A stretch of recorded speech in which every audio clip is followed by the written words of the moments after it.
2024 US elections approach, let's revisit the bold predictions made by Singapore's late leader, Lee Kuan Yew, on the US's future and its position as the pre-eminent superpower, from their entrepreneurial culture to the exploding debt crisis. Let's first delve into the ups and downs in Singapore's relationship with America, and later examine Lee's thoughts on the benefits and pitfalls of America's system, especially in relation to China's rise. You only have 2 million in your population, I understand, but if you put a small token force into the field. I don't see it as my duty as the Prime Minister, an elected Prime Minister of Singapore, and not a client state of the United States. I'm not in receipt of your aid, nor am I here to seek aid. To go and involve his country in a situation which can end disastrously for his whole people. Though Singapore today enjoys cordial relations with the US, Lee was initially apprehensive of American culture and leadership. Just days after Singapore's separation from Malaysia in 1965, he faced a personal crisis when his wife, Madame Kwa, required urgent surgery due to a serious medical condition. Upon being recommended an American specialist, Lee tried to reach out to him through US diplomatic channels, but was met with a series of unhelpful responses. Angry and under immense stress, Lee decided to expose to the world the time a CIA agent had attempted to bribe a Singaporean official in this now famous television interview. We caught an American CIA agent trying to subvert our intelligence special branch officer. Bribe him so that the special branch officer will feed the CIA. I mean, subverting a Singapore officer. The man might have succeeded, but I am proud to say that the officer offered large sum of money and continuing sums of money. This was in 1960. Refused and reported the matter to his chief, who reported it to me. It was on razor's edge whether we charged him in open court or not. When I told the American government, all right, we keep quiet, you take this man away, they offered me and my party $10 million. I mean, the insult, I told them, keep it. Lee was also unimpressed with America's approach to foreign policy during the Vietnam War, especially with the CIA-backed assassination of South Vietnam's leader in 1963, stating that the Americans lack depth. They don't understand the overseas Chinese. They don't understand the Vietnamese. That is why it is such a mess. If the Americans were in charge of Malaya and Singapore, I would have been in jail, probably tortured and dead. But, by and large, the administration lacks depth and judgment or wisdom, which comes out of an accumulation of knowledge of human beings and human situations over a long period of time. That's lacking. And it's not their fault. What have they got? 300-400 years of history? And they've become a nation just recently. However, Lee was appreciative of America's military presence in the region, particularly given his staunch anti-communist stance and Singapore's then heavy reliance on a weakened Britain for defense. You see, in 1967, Britain suddenly announced that it was withdrawing all its troops from Singapore, which suddenly presented huge military and economic problems for Lee. We were no longer the commercial, administrative, or military center of the British Empire and Southeast Asia. The British were departing. The odds were against our survival, and we had to ensure our own existence, which we had previously taken for granted. Desperate to secure Singapore's future, Lee and his team quickly ramped up the nation's defences by building up his armed forces and establishing national service battalions. But they didn't stop there. With no natural resources to export, they also launched a rapid industrialisation campaign and introduced new labour laws and tax incentives designed to attract foreign investment. Lee was particularly focused on attracting American multinational corporations, recognizing that they were the only ones equipped to provide the technology and scale necessary to quickly create a significant number of jobs. At the time, Singapore faced a daunting unemployment rate of 14%, and Lee understood that these investments were crucial for the stability and livelihoods of the nation's 2 million residents. We had to feed 2 million people. How? Agriculture was negligible. Commerce was coming to an end. Industry was in its infancy. We'll get these big American multinationals to manufacture in Singapore and re-export to America and the world. And as luck would have it, the Cultural Revolution made them bypass Taiwan, Hong Kong, They came to Singapore, Texas Instruments, Hewlett-Packard, National Semiconductors, you name it, they all came. We never looked back. The blossoming economic relationship between the US and Singapore soon expanded into the political sphere as well, with Lee cultivating friendly relations with the various administrations, all eager to get his views on key regional issues in Asia. Lee would also be invited in 1985 to address a joint session of Congress, an immense privilege and significant milestone for Singapore-US relations. In your hands, therefore, lie the future of the world. Thank you.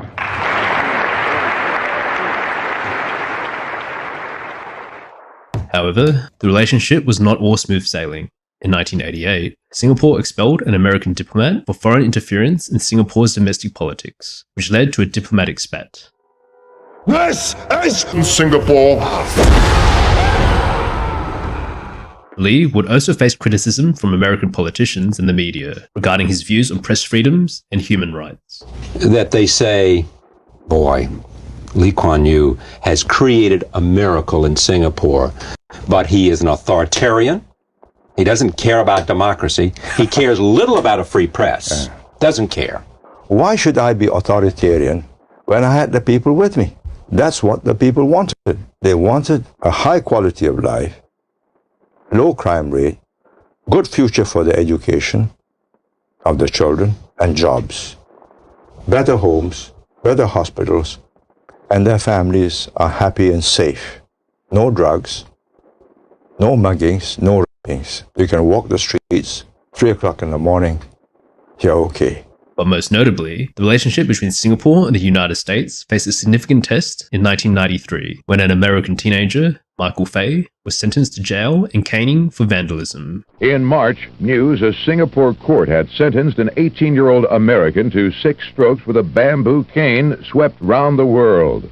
It's the first I've heard of it. I'll look into it. I was bent over halfway, and he's whipping it as he's going on each step. And you hear the whip? And yes, I can. Mm-hmm. And on the third step, he strikes, and he cuts open your buttocks. And there's a lot of pain. There's a lot of pain. Suddenly thrust into the international spotlight, Lee remarked that the American media went berserk at the prospect of an American boy being caned on his buttocks by cruel Asians in Singapore. In response to the outcry, various US senators and President Clinton called on the Singaporean government to grant Fay clemency. New York Times, Asian Wall Street Journal, Time Magazine, Newsweek say we are barbaric. But that is our law. You come to Singapore, you abide by Singapore laws. So President Clinton wrote to my Prime Minister and says, please don't cane him. However, Singapore stood firm, ultimately reducing the caning from 6 strokes to 4, while maintaining its commitment to uphold its laws. If you don't cane the boy because he's American, what kind of a government are you? What kind of a stand do you have? Are you saying that you're afraid of the Americans? Yes, we are, but not that afraid.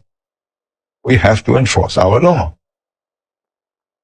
And in the end, Clinton played golf with my Prime Minister, and now we have a free trade agreement with America. Despite the Michael Fay incident, Singapore-US relations regained momentum, and in 2004, Singapore became the first Asian country to sign a bilateral free trade agreement with the United States. The agreement between the United States and Singapore is also historic.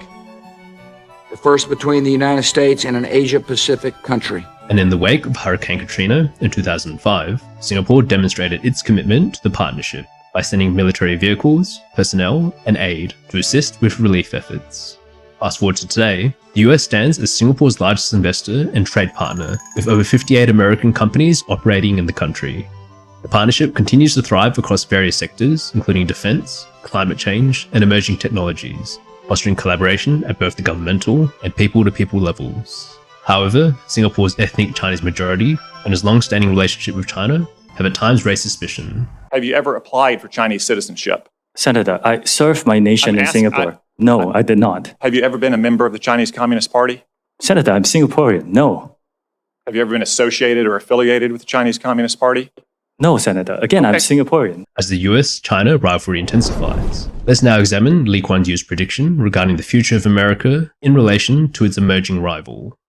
What should the United States do as it looks at the inevitable growth of China as a dominant player?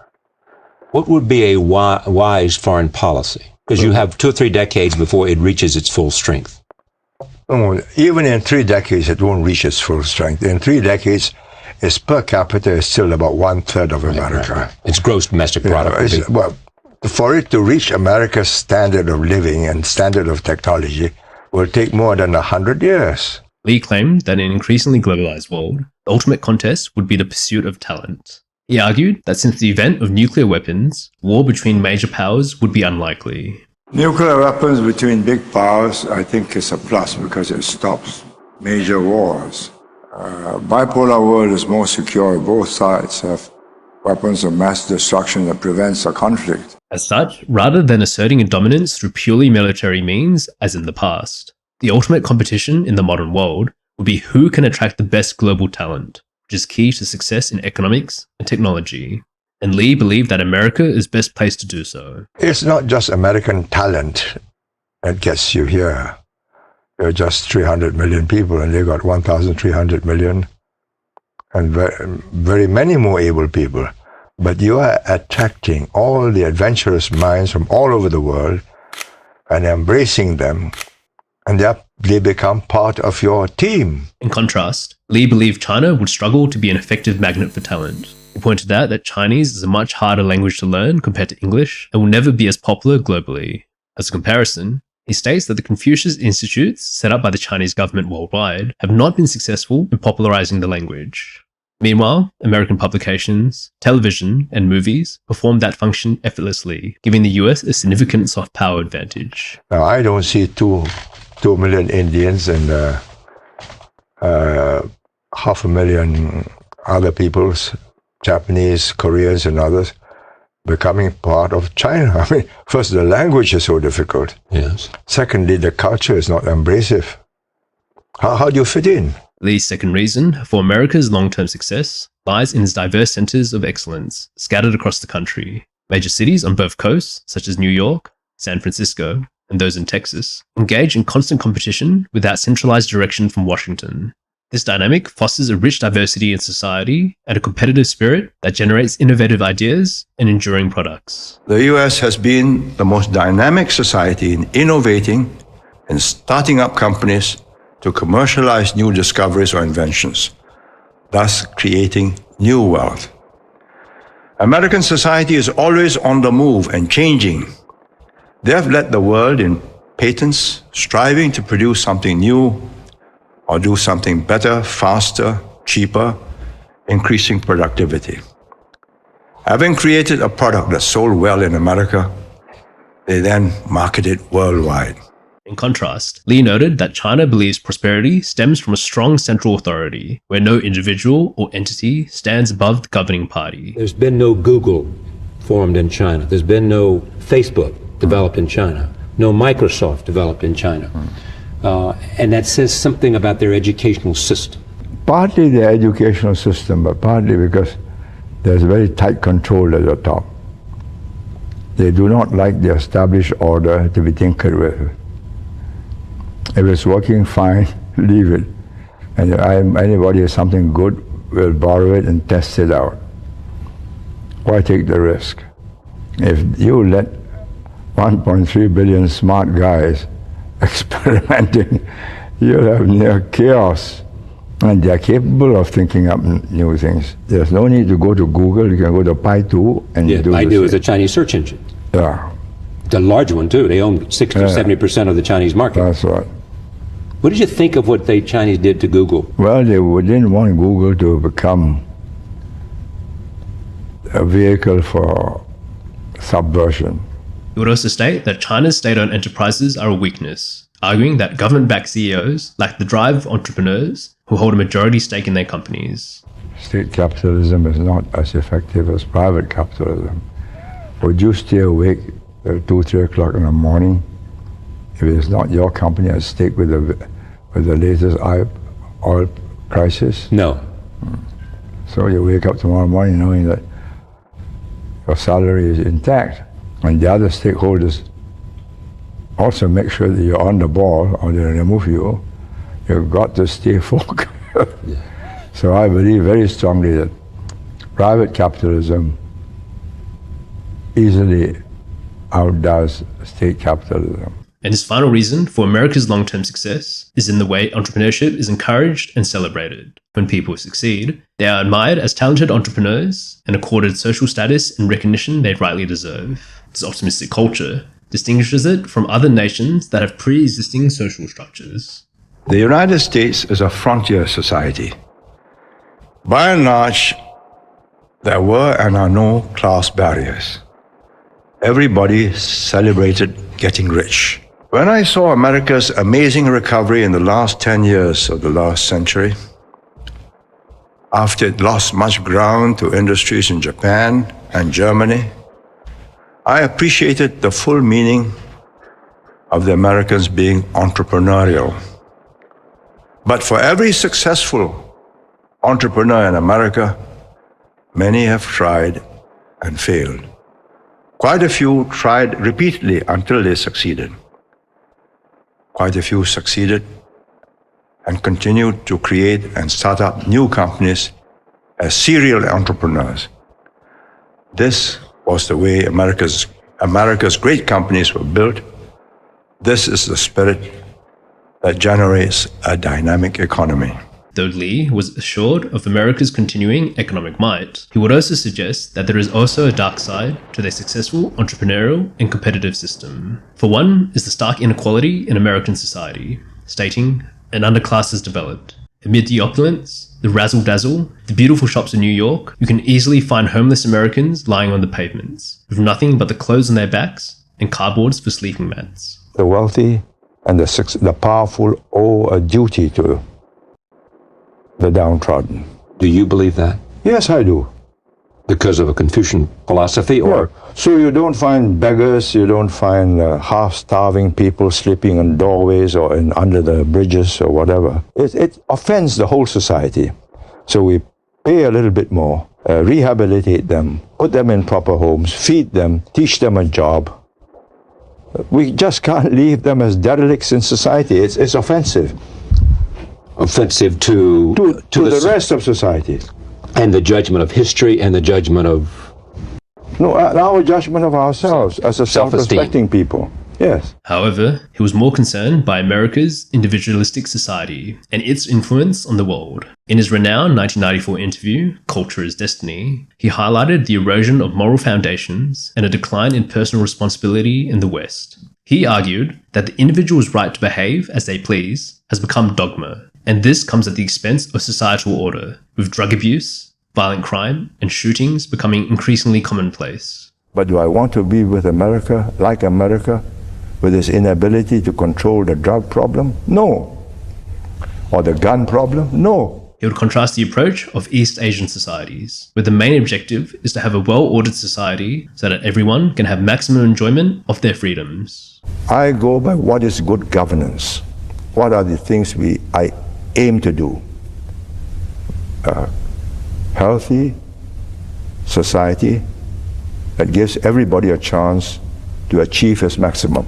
More importantly, Lee recognized the dangers of increasing individualism in society, believing it has eroded the family unit, the essential building blocks of society, leading individuals to become more reliant on government for jobs, healthcare, and other needs. In contrast, he noted that one of the reasons that Chinese people have endured for 5,000 years as a culture is their reliance on traditional family structures. There's a profound difference in the core philosophy between the American and the Chinese.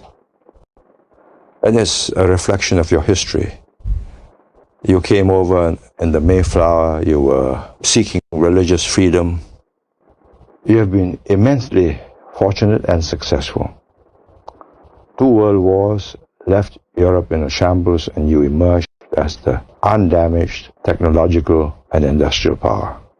China has a completely different and a checkered history, 4,000 to 5,000 years of ups and downs, long periods when there was no government, anarchy, warlords.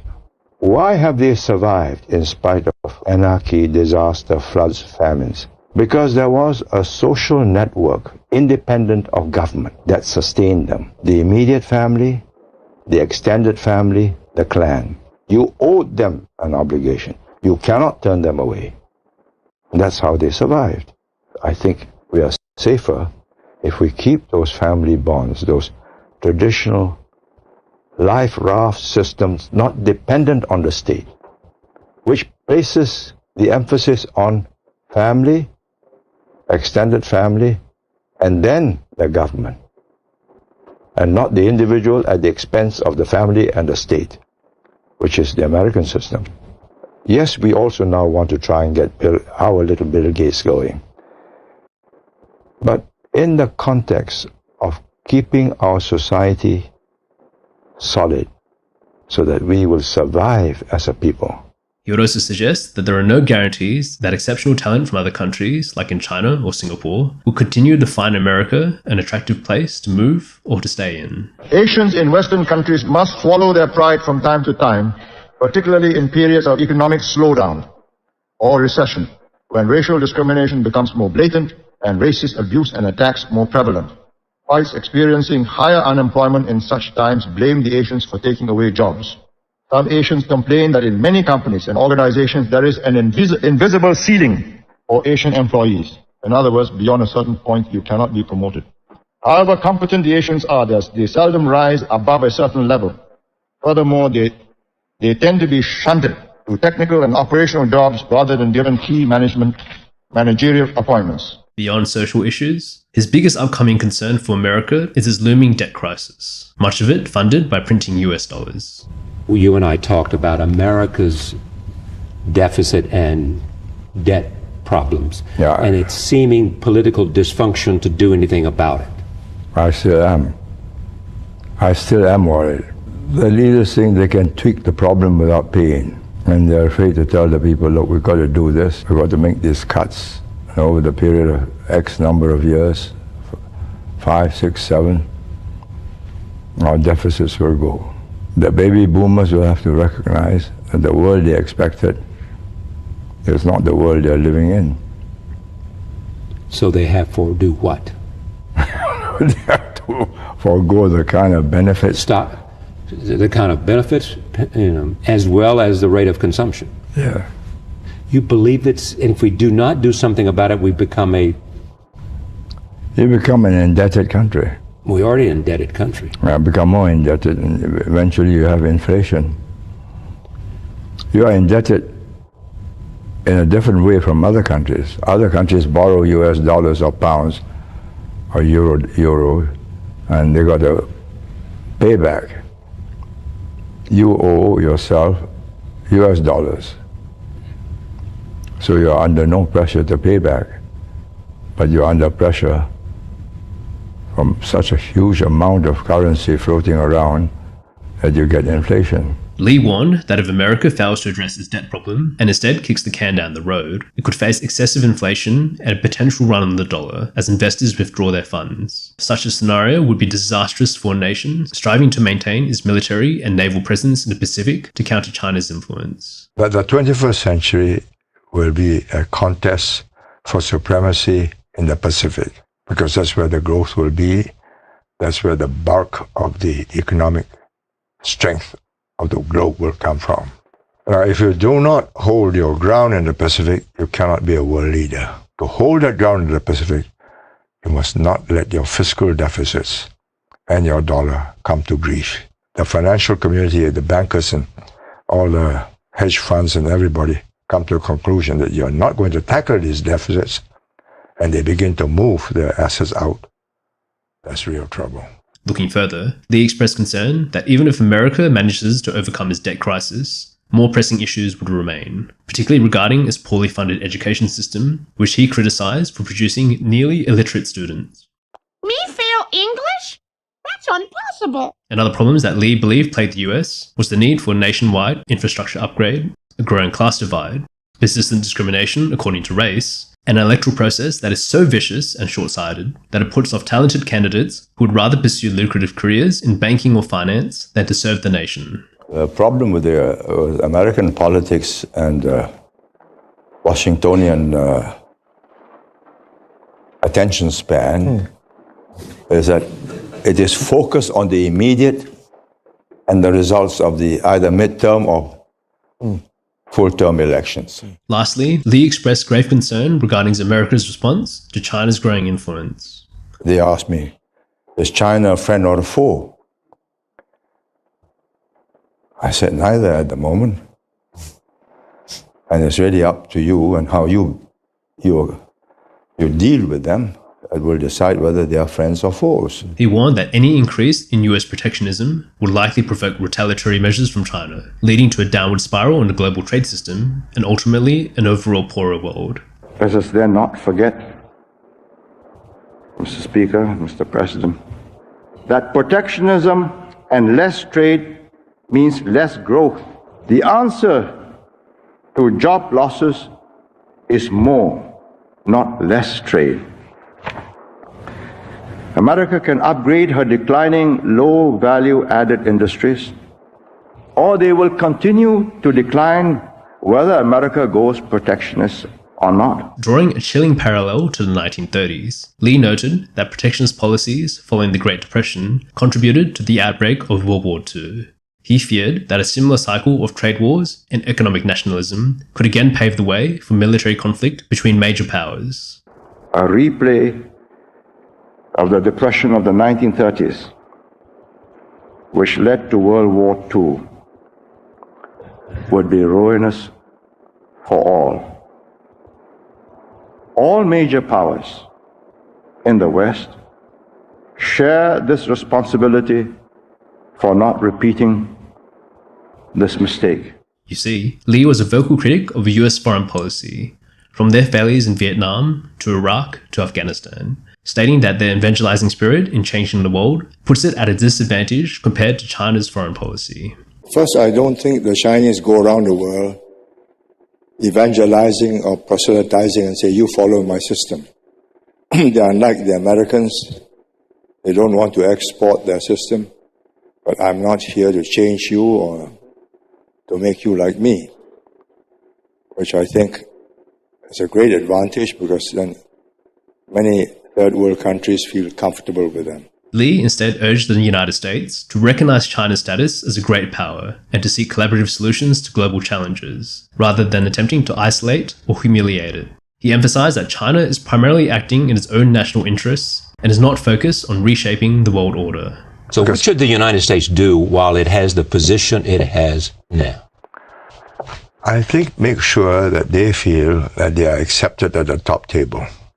You take China, she's second largest economy, but she hasn't got the false projections nor the interest to a worldwide interest. She only concentrates on those areas where she needs oil or other resources. Moreover, Lee argued that if the US truly wanted to influence China positively, it should encourage further free trade and investment, fostering greater integration and interdependence between China, US, and the global economy. This approach, he believed, would ultimately benefit both nations and promote stability in the international arena. What do you want from the next president? Engagement with the world, keep trade going, don't backtrack, or you'll put yourself at a disadvantage and put the world at a disadvantage, and you make conflicts more likely. In trade and technology, and through the internet, and through your investments there, you can create a multiple set of bonds, of links, that will not only closely tie up the two economies so that they are dependent on each other, but also people, their CEOs with your CEOs, their engineers with your engineers, their accountants with yours, lawyers, and so on, so that there is a broadband appreciation of each other. Lee also advised against US involvement in military conflict over Taiwan, asserting that reunification is an immovable objective of the Chinese government. But I don't see Taiwan being able to resist the pull of the mainland with or without American help. There will come a time when the Seventh Fleet cannot intervene because of Chinese aircraft carriers, and China has always considered Taiwan a part of China. The fact that Taiwan was independent from 1989 to the present doesn't make any difference in the long history of China. The view from the Chinese side was, we can wait, but eventually we'll be reunited. Oh yes, of course.